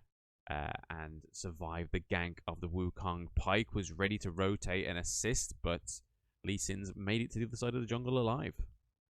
Yeah, so really smartly, Lee Sin and pulled the wolves across the lane, uh, got the patience and had them reset. So now it gives him a really smart way into topside jungle, because Wukong is set on clearing these camps. So this is not it's not going to be a huge lead gained by courage here, Yeah. but what it is just it's forcing pressure. Um, yeah, it's just forcing Lee Sin to have to play around Wukong, hmm which is huge. Oh, nice pull from the Pike there from the Ash, dealing a bit of damage from the Draven there, but not quite enough to be fatal for the Ash here. Pike trying to go for another pull. He's landing these pulls very well. He's not missing many. I think I've like to date noticed one miss. Very critical health there. The Pike is. Could we see first blood for the Ash here? But no, Pike managed to secure the kill there. So that was a nice bait from the Draven for the Pike to then re-engage and secure the kill onto the Ash there. But you do see the difficulty that the Draven is having in Mm-hmm. dishing out these fights, because Ash is able to either kite him out or run him down. It makes it very difficult to get to the axes to catch them. Makes it very difficult. The Brom shield does make it tricky, and it was very close run thing. Something that you don't normally see in early fights with Draven. But they have completely managed to take control of the bot lane CS. I mean, look, I mean, a massive CS discrepancy already Yeah. building up. But like as you were And saying, you can see the Ash run down the Draven there with the CC, managing to get him. I mean, the Pike very close, and then we're seeing the Ash do the same onto the Draven, but then Draven managing to do that damage, and then Pike just going in there for the last hit onto the Ash there. yeah, obviously they would have liked that kill onto the Draven just to cash in those adoration stacks. Not Mm-hmm. quite to be, but still getting a lead in that bot lane is vital, and the gold lead should accentuate now. It should get worse and worse. For Ash Brom, I don't think there's any particular point of the game where they can really fight um 2v2 Oh, Braun flashing in onto unless. the Ari there. That was nicely played by the Rise there. So Braum offering assistance to the mid lane, keeping the Ashe there, because obviously Ashe has the poke. All she has to do is stay away from that pike hook. But she can't hold it off as well as obviously a Varus would be able to with the CC there, knocking away from the Draven. Draven managed to get that kill on the Ashe there. So was the roam support for the mid worth it just to put that Rise a little bit further ahead there? Then to just lose your ADC once again. I think this is just absolutely just identifies where each of these two teams want to play for.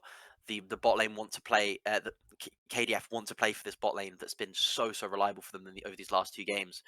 On the other side, Feisty is the man for KT Rolster. They are looking at him as their main guy. Their number one, Mhm. and they're willing to sacrifice Ash in the bot lane to get him ahead. Yeah. What I think we're seeing really is a little bit more of a balance between the two play styles that we've not seen. I think one on the first game it was KDF bot lane that just took over, and there wasn't much that Feisty was able to do. Game two, Feisty took over. There was nothing much that the bot lane could do. So here now we're seeing both teams playing for exactly where they want to play for. Yeah, yeah. First dragon up as well. Depending on, are we going to see a clash for it? I mean, the lane currently is not pushed in favor of either anybody. It's kind of just a stalemate in that mid there. We've got the Wukong rotating round. I think if Wukong manages to help at least secure a kill on one of these dual lanes, I think the acquisition of the dragon will be much easier. But with the pressure of the minions being in favor of the blue currently, it doesn't give Ashe or Braum the chance to rotate around to try and stop the Wukong. Yeah, no. So the kill pressure that Pike Draven have now is so high that they can just step up to the wave, clear it, and move. Although what we're going to see again, Oh, oh, it's oh. the mid lane, jungle pairing up, trying to get in. But I think Yeah. they're going to think better of it Yeah, now that they. getting cut off by the Draven and Pike was probably a good chance to rotate back. I think if he was going in there, it's basically suicide for the Lee Sin and the Rise there. Braum with the ultimate, but not doing as much knock up there. Pike getting the kill onto the Braum. There wasn't much in terms of damage being done to KDF there. No, but now they're in a bit of a tricky spot. Hmm. How are they going to get out? Yeah. But they just seem to have moved towards the jungle, and they're absolutely fine to leave now. And that Draven's now gonna start looking really scary, as is this Pike, as is this bot side. And it really does look like Feisty is gonna have to be the one to step up, take control of this game, and provide them with a focal point um now to move forward.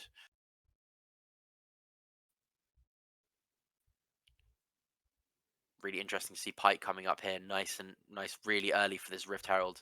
Um, Yes.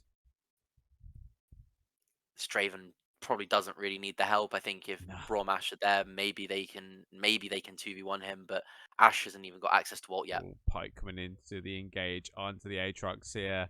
Trying to assist the gangplank. Will it go down? The Aatrox falls to the gangplank, so that's another kill for KDF, putting them 3 kills ahead, but also freeing up and putting more pressure onto that Baron lane there. So the Rift Herald would be something that's a little bit easier to acquire for KDF here. Ori being zoned in from the Lee Sin. Rise there to help. Gangplank pulling him closer. I think Rise needs to get out there and make some distance like he has done, managing to flash out of there. Same for the Lee Sin. If Lee Sin manages to get caught by this Pike here, it's pretty much over. Nice flash from the Lee Sin, though, escaping both the charm and the pull from Pike there. Yeah, so clever. So being able to get that pressure down onto Cleaver, that is stop them stop their momentum there onto the Herald, which really was really a smart play. If they go down there, that's definitely Herald. But the fact that they've managed to make the play, make the threat onto Cleaver, and then get out without losing their life means that they've stalled this Baron out, and they're gonna try and give that Rise some more a little bit of extra time to get to that late game. Lee Sin looking to force a fight here of the Rift Herald. We've got the Wukong coming around, but we've also got Aatrox there as well. Aatrox looking to keep the Wukong off. But it's only a matter of time until the Ahri and the Gangplank are rotating round. They do have the assist of the Braum here. Nice, so it does go in favor of KT. So KT not completely giving both of the camps to KDF this time round, like you're saying, especially in terms of the lane game. So we're seeing a very balanced approach from what happened in both of the matches. And we're also seeing that of the jungle. So we're not seeing a dominant side of the jungle now. We are seeing much more there seems to be a lot more contesting going on in the jungle as well, not just like a one-sided one jungler gets everything and then the other just gets nothing. So it's shaping Yeah, up to be quite a last match of the series here. yeah, it's looking absolutely great for us. Critically there though, no one on KT Rolster was able to pick up the Eye of the Herald, so that despite being able to get the objective and deny the objective, they weren't able to get it themselves. So that's a big thing there, because if they get that heralds and they actually get the eye, that allows them to stabilize a lane, that allows them to get some plates in, because obviously we're still pre 14 minutes. Mm-hmm. And they could play, maybe use it to set up for the next dragon that's coming up in just a minute.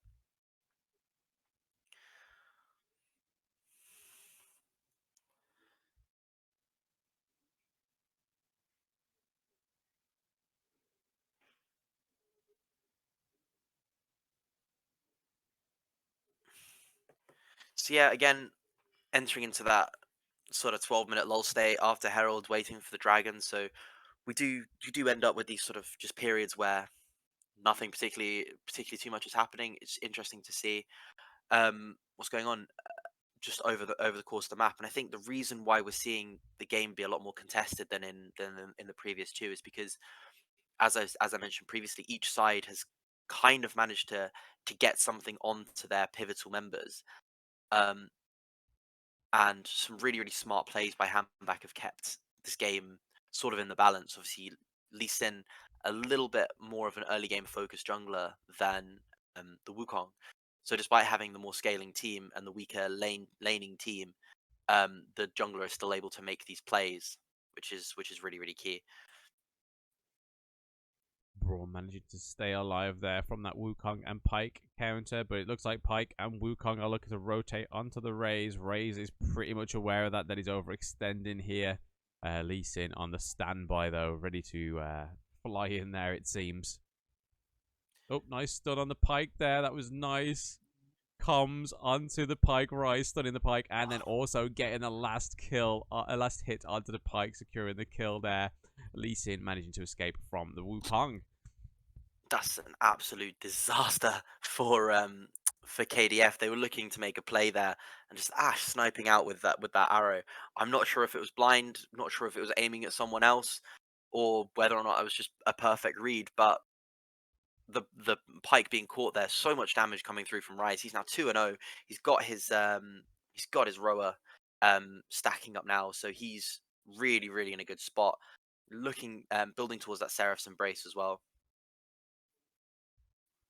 Does look like he was actually aiming for the Ari. Yes, yeah, but just managing to uncover the Pyke, so that was just bonus. That was an absolute amazing bonus there for KT But also, Rolsters. but the pressure that's still coming through from bot lane is just facilitating the next dragon take. Yeah. A lot of damage back down onto Pyke here. They're looking to Ooh, take this with teleport the into the Aatrox. Aatrox, yeah, nice. Boom, Aatrox getting the kill onto the Pyke here. Draven trying to escape, but he's now been met with the two Titans.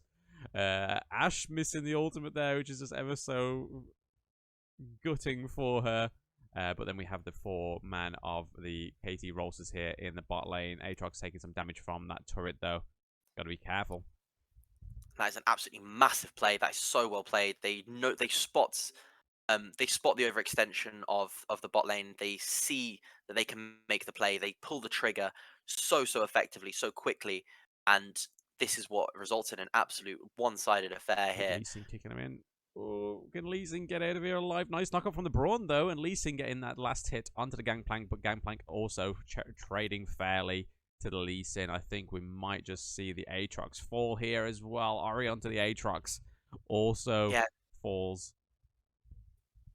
just a little bit of an overextension, over eagerness to try and put this game to bed on that one play has Mm-hmm. allowed KDF to sort of get back into the lane, get back into the fight, even after dying, even after overextending, and then just cleaning up and evening it up. So really, really nothing in this game now. It's so even. Mm-hmm. But yeah, I think KT Roasters definitely overstayed their welcome under that turret there. It was kind of just like they was trying to get everybody out alive, but then the Wukong was still there. Entertaining the Lee Sin. Lee Sin was thinking, if I can kick him in and just try and get out of there with my first as well, I'll try my best, but it didn't quite work out in his favour. And we're seeing that now replay here.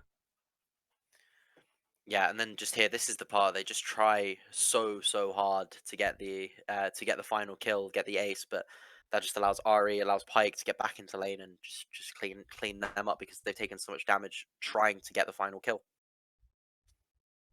So we see the acquisition of that bottom tier, bottom turret there by KDF as well. Aatrox having a bit of trouble here on a 3v1. He's trying his hardest, but Pike managing to land the last hit onto the Aatrox there. I Yeah, think and just really well played to spot the Aatrox overextension. Keeping this Aatrox in a rough spot is really important for KDF here, and Herald being the next play, making that play top lane. It's absolutely just again so clean, so correct, so well done. Yep, so there goes those two long lanes being taken by KDF. Katie Feisty here is trying to reciprocate that tower taken down from the duo lane there. He manages to do so, so it's again that even playing field once again in that duo lane. We've just got to even out in the Baron lane now on the side of KT Rolsters. Yeah, Rise obviously now this game with being 3-0, he's such a side lane threat now. He clears these waves so quickly. Not only that, he can step into the team fights as well. So it's really it's something really key that KT can play around now. Um, Going forward and going further into this game, and this game is just balanced on an absolute knife edge. And I think Baron's up in 150 and Infernal up in just over a minute. So these objectives that they're moving towards now, these are going to be the key ones that can, I believe, will make or break this game for a certain team. And there we see the placement of that Rift Herald, that ground zero for KT Rolsters that we saw, that they were very much their pride and glory there, just trying to keep that mid lane, but it has been taken by KDF there. So what was their first sort of priority goal was that mid lane, that what we thought was that pivotal sort of like their focal point has now fallen, so they've got to try and balance that out as well. It's just going to be interesting to see whether or not KDF can replicate what they've done, what they did in game one and what KT did in game two. Just now, they've got the 3 tier 1 turrets. They really need to step forward and just take over the map and start to choke out KT Rolster.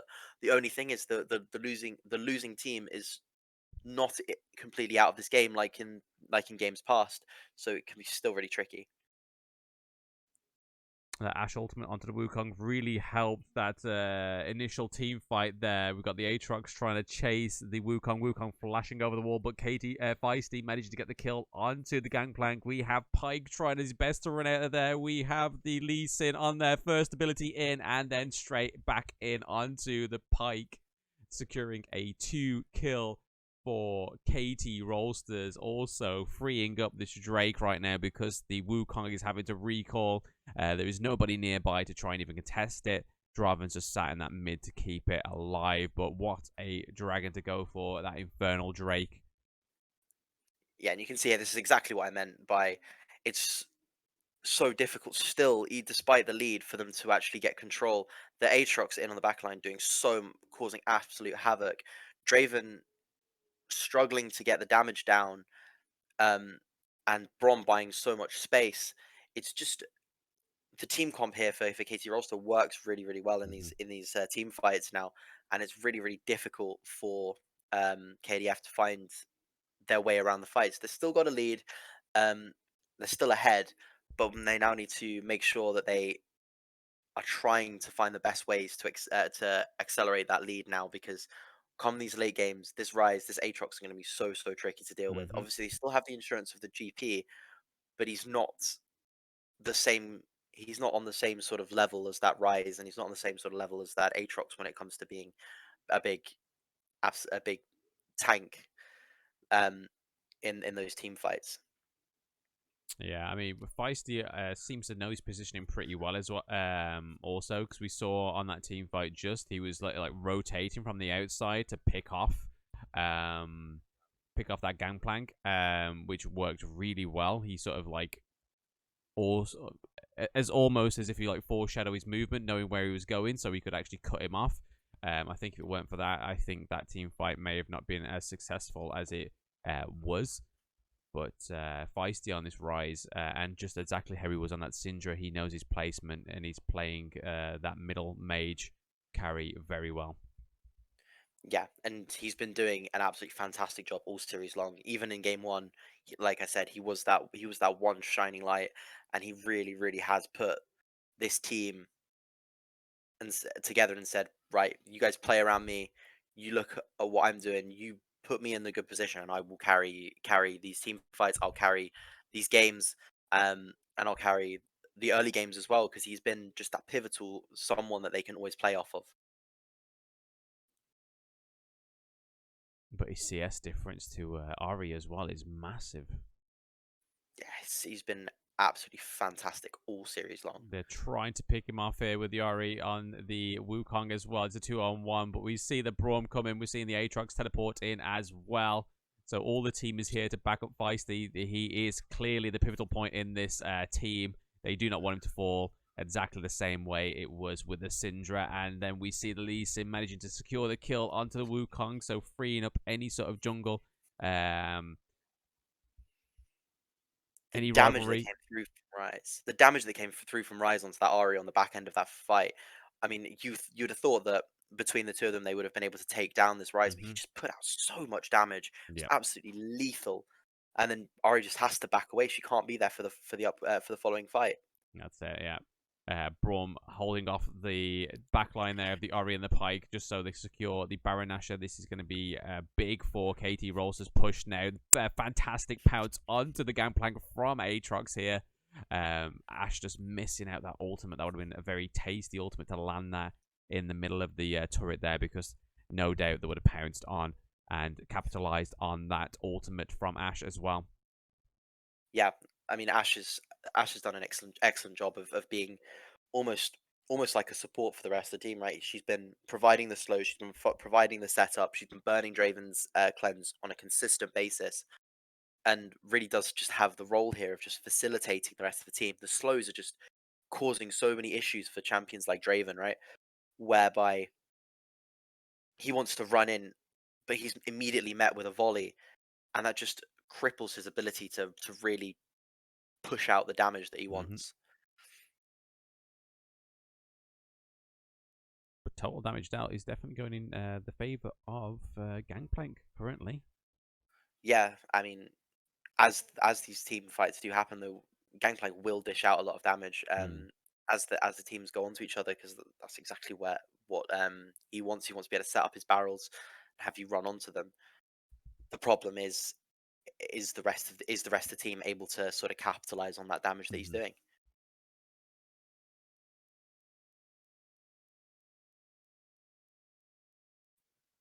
But they managed to secure that mid lane turret as well. Aatrox looking to push that long lane and try and secure that second tier turret, but obviously not looking quite successful.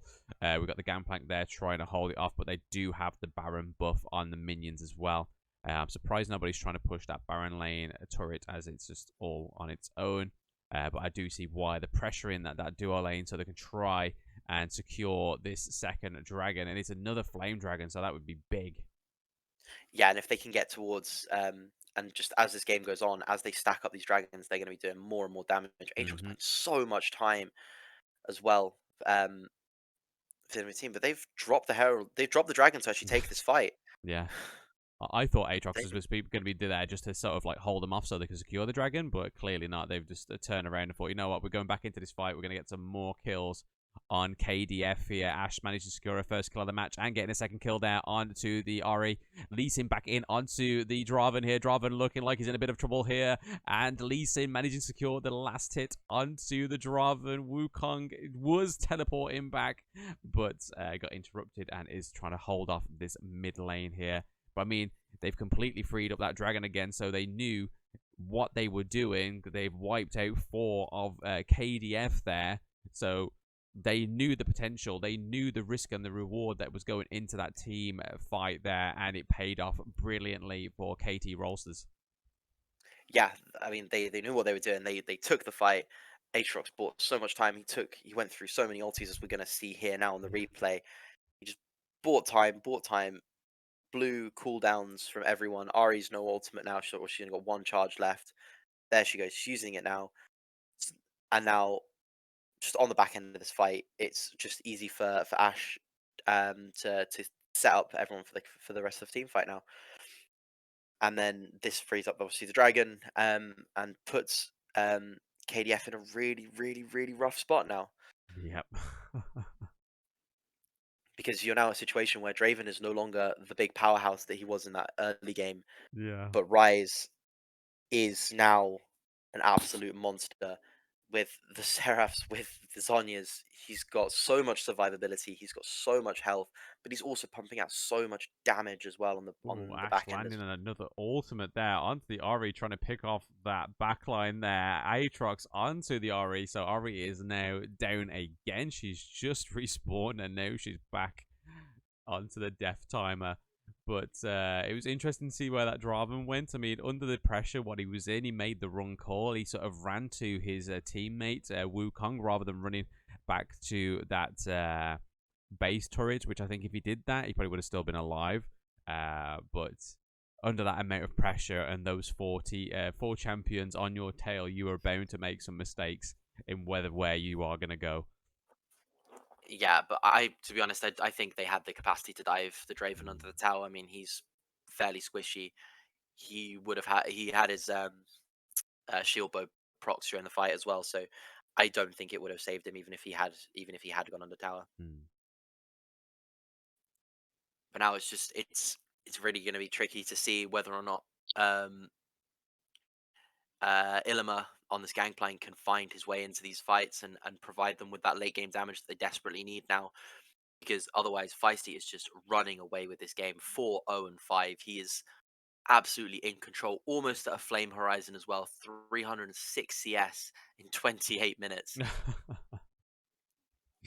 Ash peeling down the gangplank there, so completely nullifying gangplank out of the next team fight if there is even one. Because it is getting close to that 30-minute mark where we've been seeing the matches sort of complete and wrap up at that point. Will we see a focus here on the mid lane? We are waiting for that minion wave just to roll down. Baron Nashor will be up very soon as well. Yeah, so they're just applying the pressure now while they wait for Dragon to spawn. They're trying to just keep KDF in under their own towers and unable to contest this vision that they've set up beautifully. And now they're just going to use the Ryze ulti straight onto the Baron. And this should go over without too much contest. Although it is looking like KDF want to make their final stand here. Yep. I think this will be the final stand as well. You've got everybody there apart from the gangplank, which gangplank is now coming back. It's looking like he's teleporting onto that ward there. Feisty pretty in deep, taking a lot of damage there, but he can do. Pike pulling him in, but he holds the status. Nice. Braum once again. Feisty taking the first fall as well. They do manage to secure the Baron Nashor though. Lee Sin again taking out the Pike there. Lee Sin going back in onto the team fight, sorry, with the status. So he knew what he was doing there, trying to nullify any sort of ultimates that they could proc there. Gangplank managed to secure the kill onto the Lee Sin though. We could see Draven taking the kill onto the Aatrox, and we do. We have the Ash and the Braum trying to run away as quick as possible, trying to do whatever they can, trying not to fall. But we'd see the Draven take another kill onto Braum as well, so it is going in in the favor of KDF there. So well played. They didn't quite get the Baron Nashor, but it is only Ashe now that has the Baron buff. Yes, that's an absolutely huge fight, and we did say whether or not these champions could find their way into the fight. Draven pushing out so much damage, they Mm. were unable to get onto him, despite him taking a big chunk of damage. He was able to stay in that fight. He was able to heal back up using the shield bow, and just excellently well balanced. We're going to see it here. He's just positioning himself just to always dish out this damage, while the Wukong just provides the front line for him, the front line that is sorely lacking. Yeah, I And think obviously, the split focus here from KT is what yeah. allows Draven to be so effective so quickly in that fight. And I think that the fact that the Braum, the Aatrox, and the Rise all got hit by that 1 second knockup by the Wukong, but even though it's only 1 second, it allows the Ahri and the Draven to just deal so much damage whilst you're knocked up in that air for 1 second. It's just, I think if they didn't get hit by that, I mean, obviously the status would have been a lot more earlier. It probably wouldn't have been as lot more as effective, but being hit by that Wukong stun really enabled the Ahri and the Draven to really shine in that team fight there. So next objective here is the dragon. All the teams have both teams have moving down here towards this. KDF still on the back foot slightly, so they're having to fight for mid prio first, and this dragon's burning down quickly, Yep, and goes to Wukong the favor of cannot get in. KT. Once again, Big, Feisty taking a lot of damage again. KDF going onto the Lee Sin here. KT Feisty taking out the Gangplank. There's a lot of even trades. We're seeing the Ashe mob up here as well. So she gets a kill on the Wukong and the Pike here. Looking to take out the Draven. Draven is down. Ahri is on the run. And they're meeting up with that minion wave as well to take that mid lane. And I think this might be the wrap up here. Even though it is only 27 seconds, 21 seconds for Pike and Wukong coming back here. But I think we could see a lot of damage that cannot be undone here in that mid lane. We could even see it over. There is still 11, 14 seconds on the next champions coming up here. We could at least see the acquisition of these two turrets here going in onto the Nexus. Aatrox doing so much damage here, taking out the one. He's taking a lot of damage off that turret there. We are seeing the Pike come in here. Nice status on the Aatrox, and they are looking to run it straight to the Nexus here with the Ashe, with the Rise here. Wukong trying to stop any damage at all, but it is been taken by KT Rolsters. yeah, and they just committed hard after that fight to make sure that the game ended there. They didn't want this. They didn't want it to go further. They didn't want it to keep going. Wonderfully well played towards that end on a generally really well balanced game. Both teams recognizing their strengths really cleanly, but feisty. Absolutely stellar for KT Rolster. Calm under pressure. He was the man that they turned to, and he was able to put everyone on his side and just say, "This is what we're doing. This is how we're going to play the game. You're going to play around me."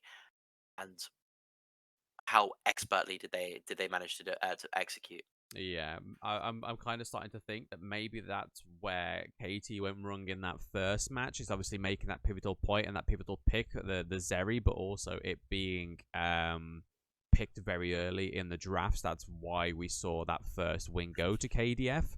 Maybe if we saw the pivotal point in the beat was that Rise, maybe build around that rather than pick the Zeri, maybe we would have saw a 2-0 rather than 2-1. Yeah, I mean that could well have been the case, but KDF, credit to them, they did identify their win conditions really well. That bot lane have put themselves in have put in an absolute shift into this game, and a lot of these team fights were solely won by the Draven pick, and but unfortunately, it just wasn't quite enough for them. Yep, I can say any final thoughts, MVPs of the match, any worthy shout outs you would say? I mean, my MVP, it can't go to anyone else other than Feisty. He has Yep. been just, as I said, an absolute stalwart in this game. And but like I say, commiserations to the bot lane of KDF, who I think have put in a respected a very respectful game and a respectful series all the way through. And just yeah, I think we've had a brilliant game. And I think the final game three was just really, really well balanced, and it was just KT who were able to find that moment of extra quality. Yeah, we say my final thoughts on it all. I would have to agree with Feisty taking the MVP of that series. But what a fun series it has been. Our first cast together as well. I've really enjoyed it. I hope the people who are currently watching have enjoyed this cast as well. But yeah, I've got nothing else more to say. But thank you very much, and hope to see you on the next match.